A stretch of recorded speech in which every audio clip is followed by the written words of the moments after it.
Our next presenter is a person I've come to know recently, and we're going to have a long and fruitful relationship with him as well. And for those of you who attended the evening session yesterday, and perhaps the rest of the summit, you've seen this man say some wonderful words, do some great presentations. He is the Director of Tourism in Namibia, and a good one at that. His name is Sem Chikongo. I'd like to introduce Sem at this point.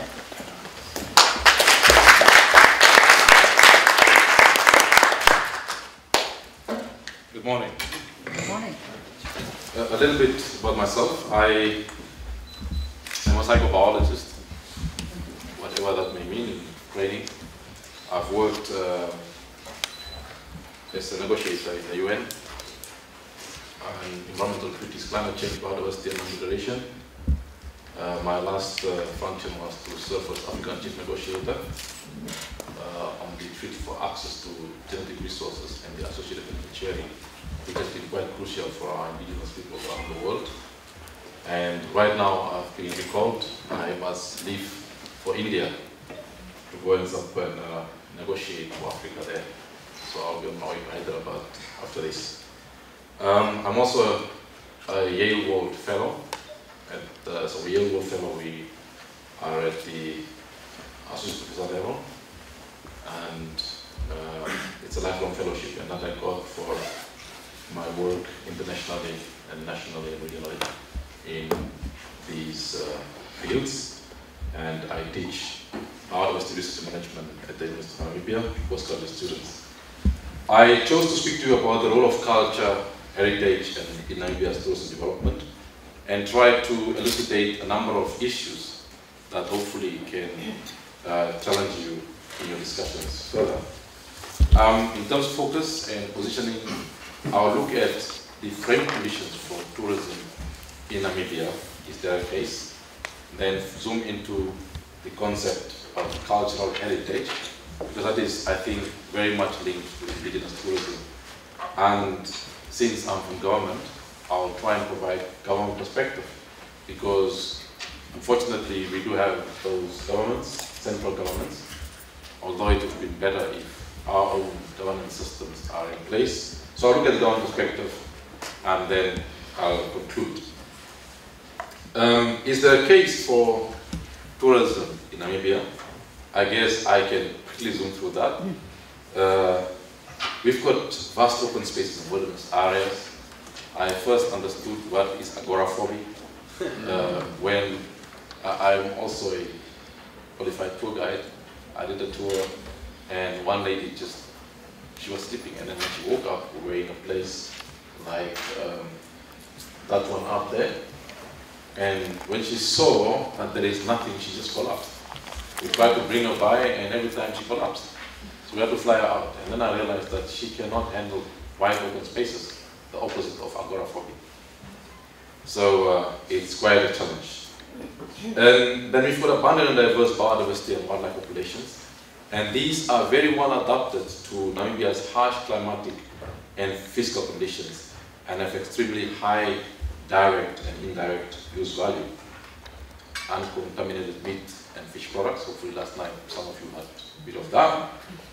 You didn't have to, you must come and try the fish at home. Rich cultural diversity and valuable traditional knowledge. We forget a lot about traditional knowledge. This is the knowledge, indigenous knowledge systems that are passed on through language and other ways, embodiment of music and culture and dance. And if you link that to biodiversity, then it is quite a system, because that has been the essence of our indigenous peoples around the world. Because we do not live against nature, which is the Western paradigm. We live with nature. If you look at the deserts of the world, I would see the Arctic and where the Inuit lives is also a type of a desert. But they live within that environment and they may continue to survive. And of course, there are those who romanticize this. But so it may be. And linked to that, there is efficient service industries. Because today you need this type of infrastructure. And it perhaps raises the question, do indigenous cultures, should they be absorbed into mainstream development, or should we leave them alone? It's a very important question. We have the San, and the San are deliberately called the Bushmen. They are called the San, or the first people. And should we as a government assimilate them into modern development, or should we find ways for them to continue living their traditional lifestyles that are relevant to Bardo's conservation? I believe that there is a parallel. It's two lines, and it is their choice to choose whether they would remain as is, and there will be areas of confluence, and at those areas where they come together, there will be a cultural exchange, and because culture is dynamic. Tourism in Namibia, our very cultures and heritage has not featured to a great extent up to recently. And so we have taken a step to try and redress that, because we come from an apartheid regime, which was Western oriented. And therefore it focused mostly on our landscapes and wildlife. Wildlife meaning plants and animals. And what was seen as culture was simply the sale of crafts and goods. And that was perhaps the only major contribution in culture in our tourism product. But we believe tourists want to make contact with local people. They want to experience their traditions, their customs, they want to sample their foods, and learn about their history, and most importantly, their worldview. And our biological wealth is considered one of our greatest assets in terms of income, livelihood, etc. And therefore, our constitution, national constitution, is most probably one of the most progressive and visionary in the world. We have reference to that the state shall maintain and preserve essential ecological processes and biodiversity for the benefit of both current and future generations. And if you look at that definition, it is essentially sustainable development. And it is bringing in sustainable use as one of our core laws in the country. And this was done in 1990. It was a constitution that we wrote, communists, guerrillas, with the liberal ones. But out of that merger came out this one. And then we saw in 1992 that the world actually also caught up with the Rio Conference, where many of these were reiterated. And for us, tourism brings in more than traditional economic sector. I've just taken one of our region, that's the region where I come from, Karos region. And what I've done here is to look at the financial gross income per hectare of land if you are dealing with communal livestock or freehold livestock, that's commercial, and you bring in tourism. You will see the trend. If you are dealing with livestock, you have $4.7 Namibian or $15. A Namibian dollar is 1.127 to the US, and then you see that the tourism value is 165. And so the same applies for the financial rate of return, livelihoods, income, and net cash income per hectare. So the case here is being made that perhaps tourism provides a better land use option than other traditional economic sectors such as agriculture, fisheries, etc., etc., and mining which degrades the land, but which has good money. And this slide looks at land prices bordering national parks. You'll see that if you are near a national park and you are farming, then you have the land is worth roughly 200 $9 per hectare. But if you do wildlife tourism, then you have 600. That's the first one is Etosha National Park, other one is Skeleton Coast, farming 35,000, wildlife tourism $35 million, If you do wildlife farm to tourism, it's 300, and the same continues. Now, this essentially shows that we call it indigenous biodiversity production systems are more preferable than conventional, say, production sectors. I see that my two slides have overlaid here. The first slide on top is just showing registered communal conservancies, because as our conservancy program developed, you'll see that these conservancies actually developed around national parks, and it's got a very direct biodiversity value because it provides corridors for wildlife to return into communal areas where the indigenous people live, and we've changed the law for them to have the rights to use those resources and therefore benefit. It is not more government who is taking care of those resources, but it's the communities. The slide behind is job creation farming, if you compare that versus tourism, and you'll see that the graph is doing that. So there is a case for that. And in 1997, we had almost 0 people living in conservancies, and you'll see that now it has increased, and that's why we talked about the figure of 42%. Government is actually considering now, maybe we should stop, because when we came to Chiapas, it was 42%. When we got back home, it had changed already. And I'm quite sure when I go home, it will have changed. And so, but it is not government forcing people to do this. It is actually the community themselves coming to government saying, we want this area to be a conservancy.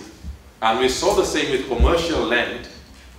They themselves started to see how indigenous people are benefiting, and they now asking for the same rights for them to be recognized also in conservancy. So we are seeing an emergence of freehold conservancies. Again, the breaking down of fences. There is nothing more terrible than seeing herds of wildlife blocked in an area and burning to death because they could not escape fire, which is actually a phenomenon in nature.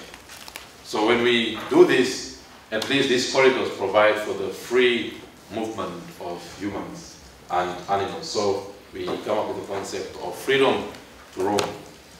There is, thus, having said that, there is potential for cultural tourism to contribute to our tourism product, and I believe the same for other countries. Now, as a government, what has been our response to this issue of cultural tourism? We recognize that the potential cultural tourism has to offer exists. Culture and heritage, as well as cultural tourism, are now specifically provided for in the new national tourism policy. And this policy comes since 2008. I said it will be launched last week, but it has already been launched. What is cultural heritage? If we have to go into that. Cultural heritage, or national heritage, or just heritage, is the legacy of physical artifacts and intangible attributes of a group or society that are inherited from past generations. It is maintained in the present and bestowed for the benefit of future generations. And this is, I am from a small village, and growing up in the village has been a blessing, because today I can move in both worlds. I can be in this world, but when I go back home, I transform into my home, who I am. And therefore I'm able to bring the messages across because I've lived in all systems. And I have understanding for my elder here and the issues that his people are facing, because my people have faced the same issues. And this is here because our ways have been passed on through this. I remember when I worked in Australia many years ago, looking at how that government is dealing with the issue of indigenous peoples. At one point, the Australians, some authors actually believe that certain aspect of the cultural and musical heritage of the Aborigine is no more active. But they were not aware that the Aborigine gather in the desert to experience dream time. And in that dream time, when they've realized, what they've realized is different people have different portions of information about the ways of old. And at these gatherings, which I know that it's not annual gatherings, I don't know whether the frequency that it is not annual, when the different tribes come together, and then you see that the story given by this group is completed by another story from another group, and then the Mosaic come together. So that which was taught is no more there, was still maintained. It is living, it is not something that is past. And you will therefore understand, in Africa we do not have an affinity towards museums. Because for us, that is not, it's dead. Our culture and our spirituality is one and the same. And so we look at museums and we wonder, all right, fine. We accept that, but we will not be in there, because for us, our systems are still alive. Then of course there are the buildings, the sacred sites, historic places, can be the ancestral burial sites, and this has been a cause for many wars in Africa. When you want to do a dam to create electricity, some of these things have flooded some of our ancestral burial grounds. And people the Westerners don't understand why we were fighting. It is because for us, when we move, my people come from the Great Lakes area, Central Africa and up near Uganda, and moved many, many years ago down south. And as we move, we take our dead with us. And if you take that away from us, then it's an essential link to our past that you are destroying. And therefore, I think the words from Chief Seattle, when he was asked to sell the land, if you read that, it is a profound statement of that link between indigenous peoples and their land. We cannot sell the land. We respect the land, just as we respect our brothers. In your case, with the buffalo, the Hollywood salmon. In my case, it's the lion, it's the elephant, and all of that. They have a place in our cosmology. And these are considered worthy for preservation for the future. It is intangible, but it can be, and it is tangible, and it should be preserved for those who come, because we believe in that is contained perhaps some of the answers that we are searching for to make this planet turn around. This includes, of course, in modern terms, objects significant to the archaeology, architecture, science, or technology of a specific culture. I always look at what we today consider as architecture and technology, and I wonder about the ancients. If you look at the pyramids in Africa and also in Latin America and other places, how on earth did those things survive? What happened there? Are they still a remnant of our past? The significance of physical artifacts can be interpreted against the backdrop of socio-economic, political, ethnic, religious, and philosophical values of a particular group of people. When you give my elder the feather, it is an artifact, but it contains more than just a feather. The bird flying over your house did something. Perhaps the bird sees more than you, because the bird is from the sky. And you bring this to your elder, he accepts. Within that is contained friendship, is contained loyalty, is contained wisdom. It touches your heart in the end. That's why you have to bring it and deliver it. And then there are the intangible aspects of culture. And these are often maintained by social customs during a specific period in history, the ways and means of behavior in society, and the often more formal rules for operating in a particular cultural climate, social values and traditions, customs and practices, aesthetics and spiritual beliefs. Today the world is more religious, which is far removed from spiritual. I believe that indigenous people, we are more spiritual than religious. And there is a big difference between those two, because we have that connection to the source. You may call the source Mother Earth, you may call the source Spirit of Love, you may call the source the Great One. It is but different names for the same. And then there is artistic expression, language, and other aspects of human activity. If I look at my elder here, that is artistic expression. And all of that depicts something. I see the buffalo in there, which is key to your culture. And I'm quite sure the stars in there depict something of your cosmology and the essence of your culture. So, then there are the other aspects of human activity that can become part of this intangible aspect of culture. Naturally, intangible cultural heritage is more difficult to preserve than physical objects because it is very influenceable by what's around us. Then there is, of course, natural heritage, and it is an important part of our culture. It encompasses the countryside, the natural environment, including flora and fauna, and this is scientifically known as biodiversity. The diversity of life that we see around us, from the smallest grains of soil right up to large trees, whales, etc.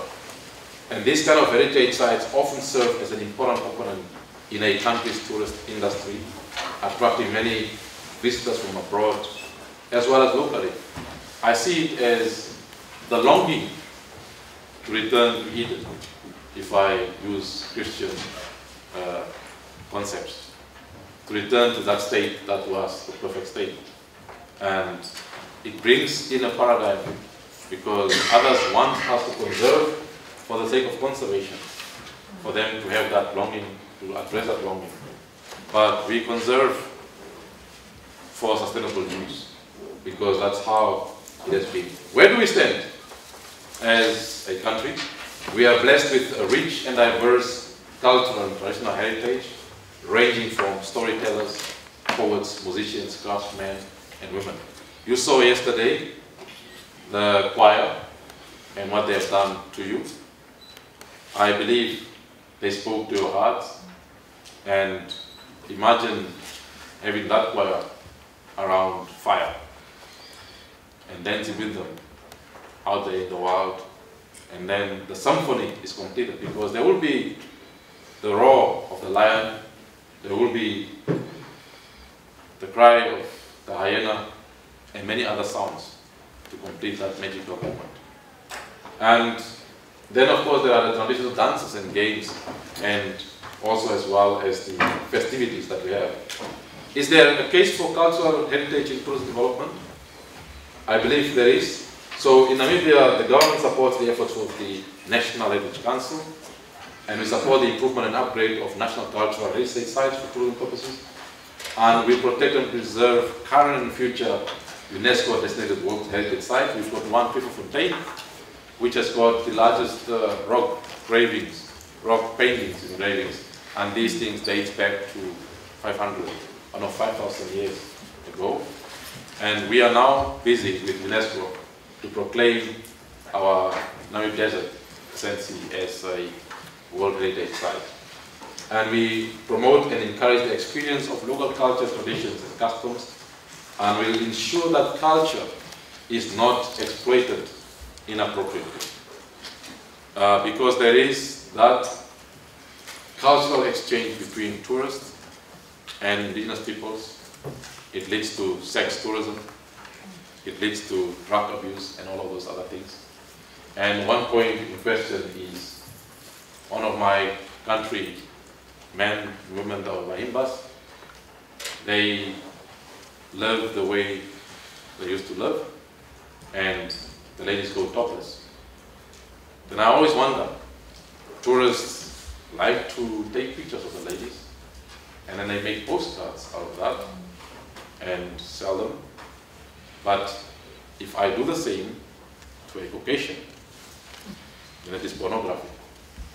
What is the difference between the breast of a black woman and the breast of a white person? There is no difference. So why then do we have this paradigm that the one is pornography, the other is culture? So we have put provisional cultural tourism that government will aggressively promote the attractions of Namibia's varied cultures and heritage as part of our tourism product. And you will experience some of that when you come to Namibia. And in that, we recognize the importance of traditional cuisine as part of our tourism product. We find that because of the Western palate, that we tend to shy away from our own food or try to make them look more Western. And here I've just listed a couple of what you find there. Mopane worms. They call them worms, we call them maungu. It is a caterpillar. Very nice, yummy. And it has, we back up what we do with science. 3 of those caterpillars in your plate is equivalent to the protein content of I think it's a 500-gram steak. It's 3 of them. Great stuff, eh? All right. So, government committed to work closely with the National Monuments Council and the Namibia Tourism Board to put cultural and historical issues in tourism planning and marketing, and we already did with that. The National Monuments Council, I'm seeing, and I've been saddened that museums are sort of going down. In as much as we don't, I don't want to say appreciate, I'd rather say in as much as museums don't speak to us, I think they speak to another part of our society. And we have to allow that to happen so that they can also have their way of understanding their history and their worldview. So what are the, and I've quickly shifted to community-based natural resource management under which culture comes in Namibia. Are there tourism products under that? We'll see that these indigenous peoples are out there. There are campsites. We do crafts. There's cultural walks. We've got the living museums, where instead of actually having a makeshift or pretend village, we have in Namibia a product called living museums. So the village welcomes you, and you actually participate in their way of life as they go on doing their own thing. And then, of course, we can become the guides in that. There will be tours, there will be trophy hunting, information and bookings and lodges. I always wonder when hunters speak about the hunt, if the lion or the buffalo would give its perspective of what exactly happened there, it would be a completely different story. Because in our ways, and this is from the sun, it is not necessarily always going for the biggest animal, because we have our customary laws of resource use. For instance, if you shoot an antelope, then traditionally you must then pluck out its right eye, and you must swallow it without biting into it. So now, if you do bite into it, to make it smaller to go down, then you are no good hunter. So in that is contained wisdom. Therefore, although if you have the right tools, you would want to hunt the biggest one, you know that you may just shame yourself as a man or as a hunter. And therefore, you look carefully what you're going to hunt. And then of course the lodges and the information and bookings. And that brings in social media and all of these. We need to use these tools, those modern tools, also in indigenous tourism. I always say we cannot fight a modern war with old weapons. We must use what is available to us. Current baseline, what are we building on? If we look at quickly what can happen in a indigenous setup, tourism, you've got craft, which is millions, there's premium hunting, shoot and sell, fair products, very important. Taking people out into the field and living off the field by harvesting tubers and all of that. Campsite, trophy hunting, living game sale, touching grass, miscellaneous interest earn, own use game, etc. And perhaps at this point I would like to honor the memories of three of my countrymen who passed away recently. They are from the Sun. They did an incredible thing. And I'll relate that to you. And that is, I think, a month ago, we had an Australian visitor on one of our facilities. And this time is the season for veld fires. In that particular area, there was a fire. The owner of the facility dropped 5 Sun men with the guests, and they were in traditional gear to show the lady how they would go about their day harvesting and showing how they would track and all of that. And then the rest of the crew went on to try and stop the fire. The fire turned because the wind turned, and it came towards this group. My 5 brothers quickly made a backfire.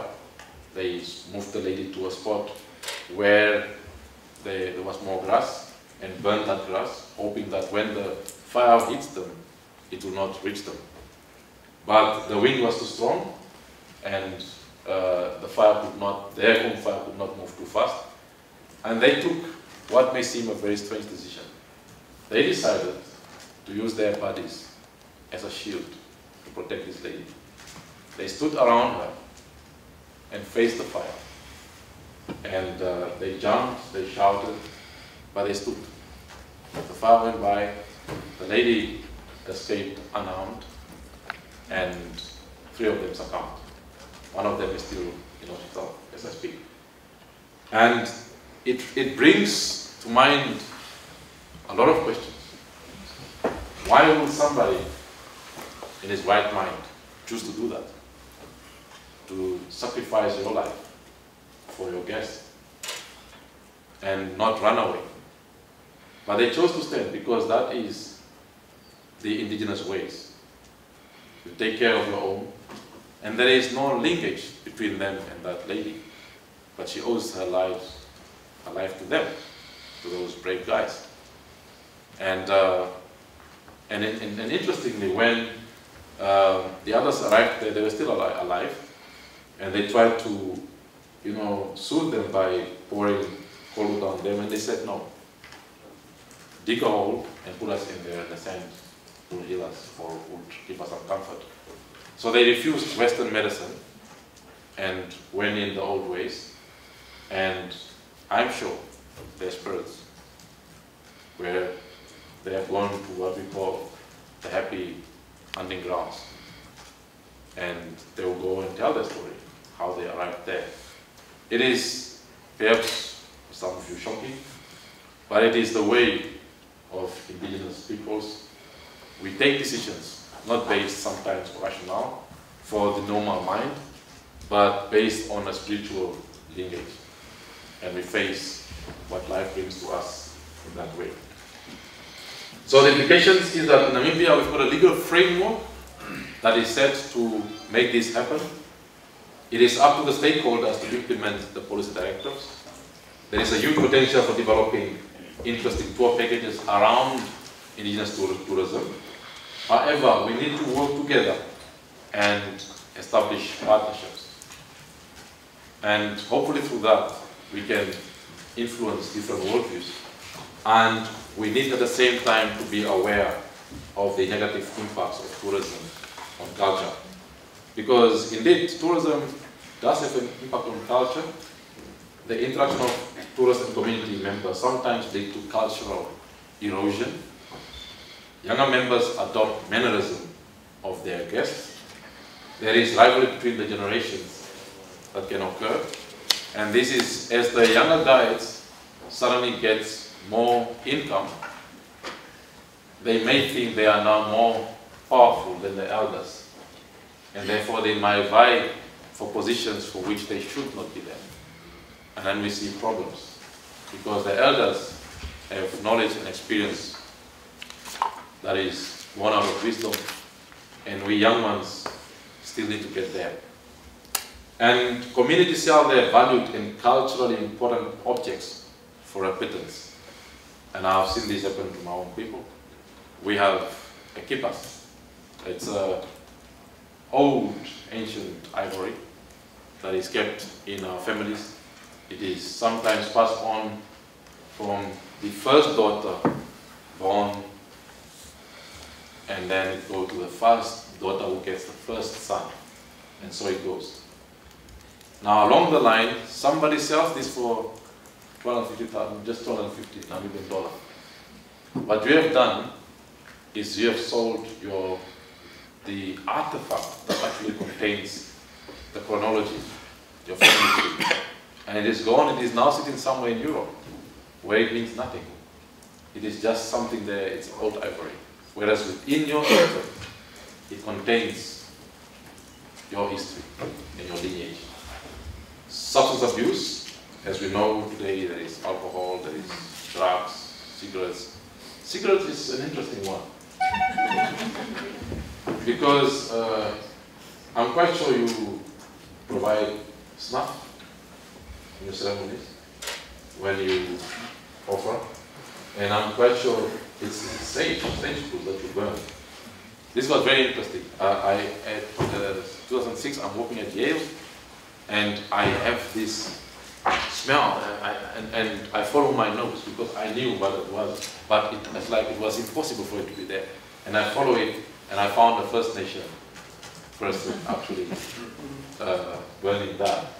And I go, wow, I burned the same back home. And one of my most incredible experiences was to go down in Johannesburg, a few kilometers from there. There is what is called the Sterkfontein Caves. That is where they have found the oldest remains of Homo sapiens. And we went down with some healers into those caves. You've got stalactites and stalagmites, and it's beautiful, it's magical. To sing and offer to the ancestors under there and to offer snuff was an experience that frees you. So I think in all of these, there are those who are thinking and hoping that maybe perhaps there can be some emergence of principles that can help guide us. These principles I have taken from, there was a similar conference, I think it was in Indonesia recently, or maybe 2, 3, 4, 5 years ago. And there was a similar summit, and those colleagues there sat down and came up with this principle that tourism must provide economic, social, cultural, and environmental benefits for host communities while having minimal impacts on these sustainability factors. Poverty alleviation must be a primary goal of indigenous tourism development. Because perhaps this is one thing that we understand. And one thing that I believe it is more authentic if I undertake a trip to your sacred sites with you, rather than with somebody who is studying about that and telling me. And therefore, we should guard that. And tourism development must be community approved and controlled, because we have our own protocols. In my culture, you can come into the place of my elders, you sit there, unless you have approached in the traditional way. It was very gratifying to take Shannon earlier this year to Chief Mayuni's village, and I had to, it was not my, Chief Mayuni's of my group, so I had to find somebody from Chief Mayuni's group to introduce us to the cultural protocols of entering when you get into the presence of Chief. And we forgot one thing, that we had ladies with us, and they had to, even if you're wearing a trouser, you must be wearing a sari something, and we got all of that together, and Sharon actually went down on his knees, and we did all things, and he was very well received by the Chief. And then tourism must be co-managed by government and host communities, and there must be true and demonstrated respect and recognition of indigenous culture by the tourism industry. Development of indigenous tourism must be participatory with appropriate roles played by government, NGOs, and community-based organizations, host communities, and the tourism industry. Tourism needs to be complementary to the local and indigenous community economy.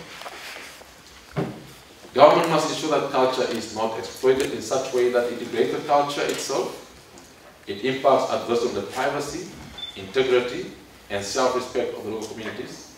It is important to ensure that benefits, monetary and non-monetary, accruing from cultural tourism are shared with the concerned communities. And wildlife, of course, still plays a key. And I thank you.